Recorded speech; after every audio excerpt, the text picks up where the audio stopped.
11 કરોડથી વધુ લોકોને ખેડૂતોને દર વર્ષે 6,000 રૂપિયા એના ખાતામાં સીધા જમા થાય છે। કોઈ અરજી નહીં, કોઈ લાચારી નહીં, કોઈ વચેટીઓ નહીં, કોઈ દલાલ નહીં, એ પ્રકારનું એમણે વાતાવરણ કર્યું છે। અને આ દેશના ગરીબ કોઈ સૂત્ર આપવાને બદલે મોદી સાહેબે છેલ્લા 10 વર્ષના શાસનની અંદર 25 કરોડ ગરીબોને ગરીબી રેખામાંથી બહાર કાઢ્યા છે। આ રીતે એમણે જે વહીવટ કર્યો છે, જે રીતે એમણે દરેક ક્ષેત્રના લોકોને અને દરેક સેક્ટરના લોકોને જોડવાનો સફળ પ્રયત્ન કર્યો છે, દરેકને જેને યોજનાના લાભની જરૂર છે એ તમામને આવરી લઈને એમણે જે વ્યવસ્થા કરી છે, જે વહીવટ કર્યો છે, એના કારણે આખો દેશ અને દુનિયા ચકિત તો છે જ, પણ એમના પરનો ભરોસો વધ્યો છે। અને એના જ કારણે આ 400 પારનો જે સંકલ્પ આપણને મળ્યો છે એને પૂરો કરવા માટે આજે આપની પાસે 2 સીટો છે, એક રેખાબેન ચૌધરીની અને એક ભરતભાઈ ડાભીની। આ 400 પારની 2 સીટો એ તમારે જંગી બહુમતીથી જીતાડવાની છે। એ જ વિનંતી સાથે હું મારી વાતને વિરામ આપું છું। જય જય ગરીબ ગુજરાત, ભારત માતા કી। આપનો ખૂબ ખૂબ આભાર પાટીલ સાહેબ શ્રી। માં ભારતીના સૌભાગ્ય સમા સર્વાધિક સુશાસક આ દેશને મળ્યા છે। વિશ્વના સર્વાધિક લોકપ્રિય નેતા ભારતીય જનતા પાર્ટીના હૃદય સમ્રાટ યશસ્વી વડાપ્રધાન નરેન્દ્રભાઈ મોદી સાહેબને એમના ઉર્જાવાન ઉદ્બોધન માટે આવકારું છું। સાહેબ શ્રી નરેન્દ્રભાઈ મોદી સાહેબ શ્રી।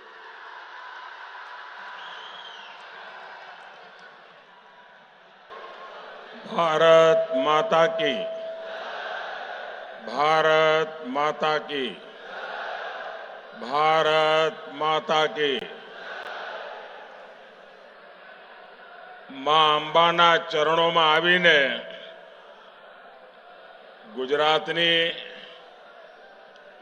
आ पहली चूंटणी सभा संबोधन करवानो मने सौभाग्य मळ्युं छे। હવે મૂકો ભાઈ, બહુ થઈ ગયું।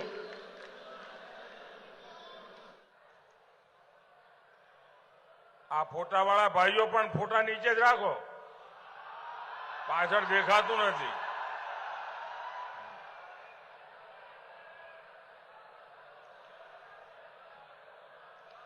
દીકરીને કહો ભાઈ ફોટો નીચે લઈને બેસે શાંતિથી।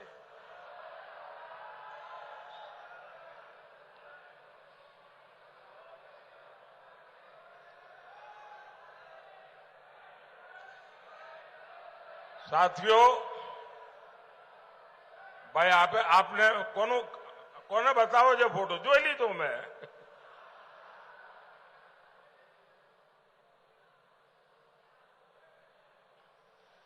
साथियों, गुजरातनी धरतीए मने जे संस्कार आप्या, जे शिक्षण आप्युं અને ખૂબ લાંબા સમય સુધી મને મુખ્યમંત્રી રાખીને આપે જે મને અનુભવ કરવાની તક આપી, એ બધું આજે મને દિલ્હીમાં લેખે લાગે છે।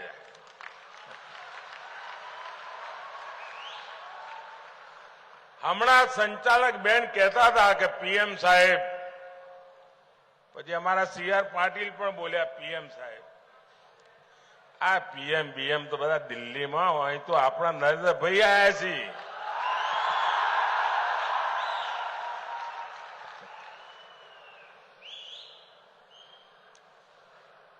અને આજે આપની વચ્ચે આવ્યો, ચૂંટણીની શરૂઆતની પહેલી સભા આજે આ કર્મઠ માતાઓ બહેનોના ક્ષેત્રમાં થઈ રહી છે। અને શરૂઆત એક બેન ઉમેદવાર માટે આશીર્વાદ માંગવાથી થઈ રહી છે। મારા માટે ગર્વની વાત છે। ઘણું બધું મારે કહેવાનું છે, પણ શરૂઆતમાં जरा हिंदी में बोलीश અને પછી આપણે ગુજરાતીમાં વાતો કરીશું। પહેલા તો આજે ગુજરાતનો સ્થાપના દિવસ અને ગુજરાતનો સ્થાપના દિવસ આપણા બધા માટે નવા સંકલ્પનો દિવસ, નવી ઉર્જા માટેનો દિવસ અને એ નિમિત્તે આ વખતે આપણે સંકલ્પ લઈએ 1 મે કે વિકસિત ભારત બનાવવા માટે વિકસિત ગુજરાત બનાવવામાં અમે કોઈ કમી નહીં રહેવા દઈએ.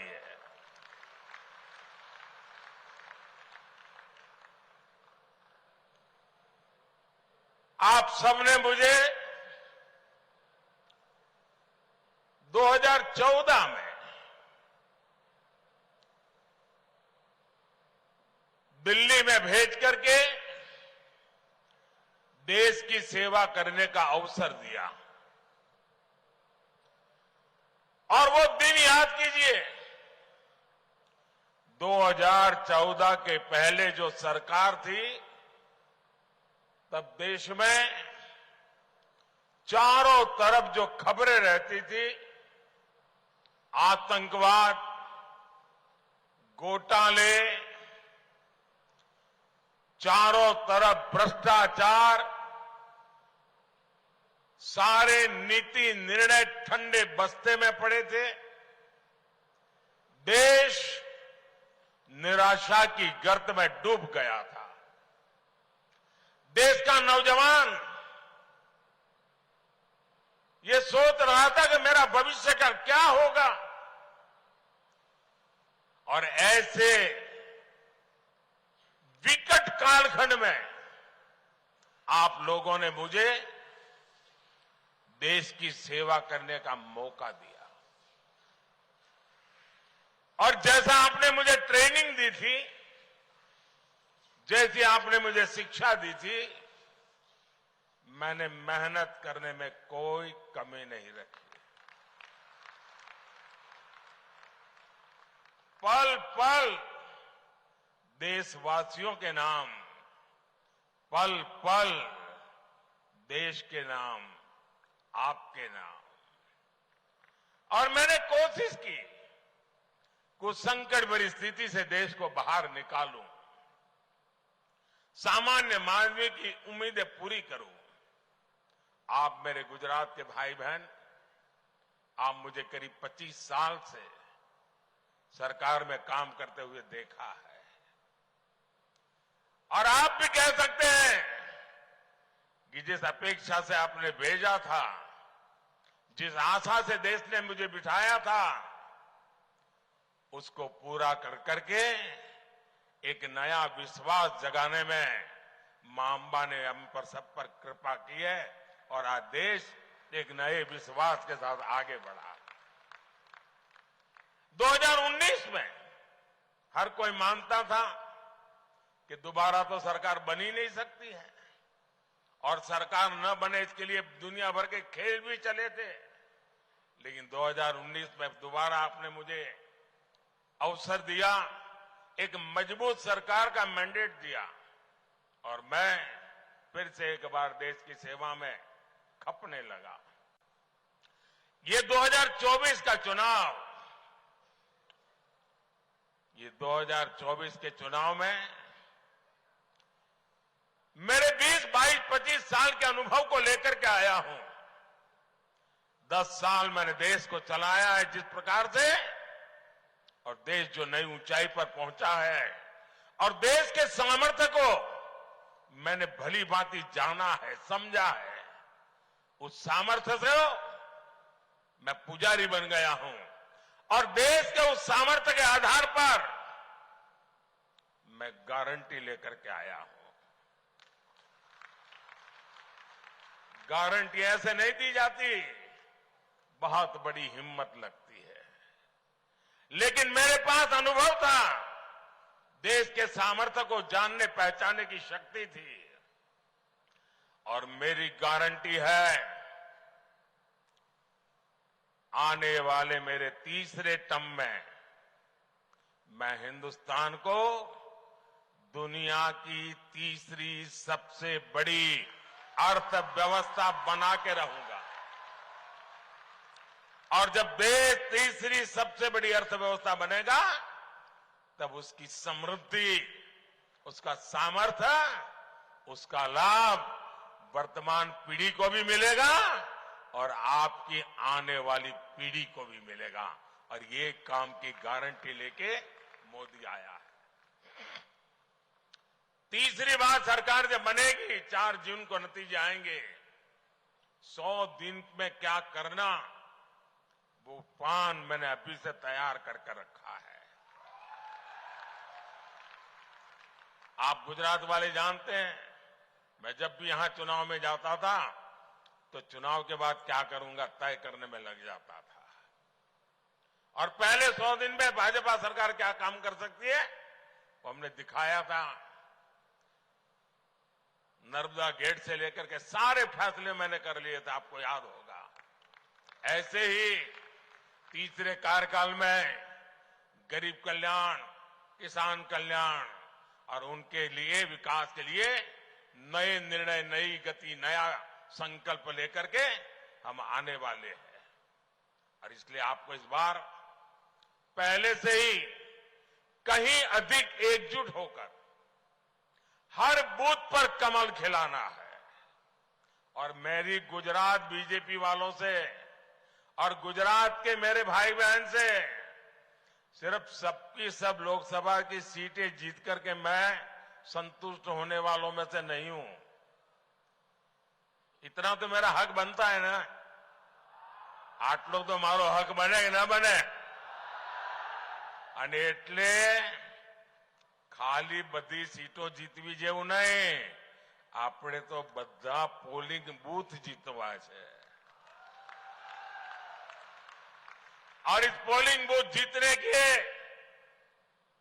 सफलता ही बनासकांठा से बहन रेखाबेन चौधरी और पाटन से भाई भरत सिंह डाभी वो विजयी होकर के दिल्ली आएंगे, आपके आशीर्वाद से आएंगे।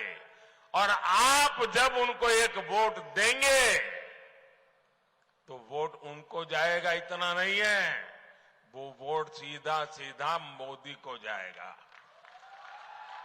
और जब वो वोट मोदी को जाएगा मतलब गारंटी पक्की हो जाएगी। भाइयों बहनों, मैं आज गुजरात के लोगों को सैल्यूट करूंगा। उन्होंने अपनी सूझबूझ से यहां कभी भी अस्थिर सरकार नहीं आने दी। आप किसी शॉर्ट टर्म प्रलोभन में नहीं पड़े। देश के कई राज्यों में राजनीतिक अस्थिरता ने उनका बहुत नुकसान किया है। राजनीतिक अस्थिरता ने उद्योगों को नहीं पनपने दिया। राजनीतिक अस्थिरता ने इन राज्यों को बड़े विजन के साथ काम नहीं करने दिया। आपने गुजरात को इन सब से बचा कर रखा है। इसलिए आपने एक बार कांग्रेस को गुजरात से हटाया तो फिर उसको पैर नहीं रखने दिया।